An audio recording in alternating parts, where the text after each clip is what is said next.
Якутянам в первую очередь это слова благодарности. Слова благодарности за то, что этот благословенный край рождает людей, которые сегодня воюют добровольцами в Донбассе, на нашем Донбассе. Я благодарен вашим жителям, и я думаю, что выражу мнение и главы Донецкой Народной Республики, и всего нашего коллектива, который сегодня практически работает, все практически работают как антикризисные менеджеры.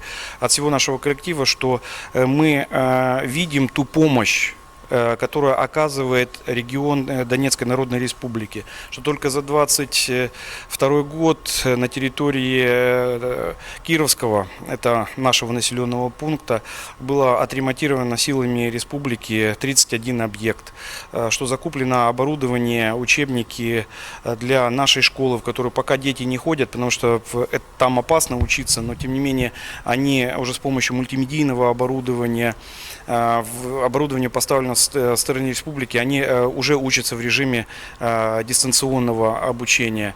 Мы благодарны за то, что вы помогаете нашей медицине, что ваши офтальмологи приезжают к нам и лечат наших детей, лечат наших стариков, лечат наших ребят. И я вижу, что эти связи упрочняются, потому что уже на этот год уже создана примерно точно такая же программа. И наши дети, благодаря усилиям республики, вашему главе, они могут себе позволить оздоравливаться в летнее время в лагерях и в оздоровительных учреждениях на берегу Черного моря. Но это же важно, это же правильно. И главное, что мы понимаем, что вы понимаете наши нужды. Поэтому большая благодарность и пожелание от нас, оно всегда звучит, наверное, вот, может быть, немножко однообразно, но правильно. Да? Мы всегда желаем мирного неба. Мирного неба в вашей земле, потому что понимаем, что это очень важно.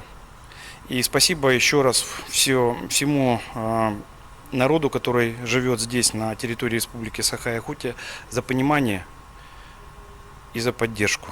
Понимание, что мы часть этого государства, и что вот субъект Российской Федерации, который находится за тысячи километров, понимает наши нужды и старается помочь нам со всей душой и сердцем. Это, наверное, дорогого стоит, это на самое главное.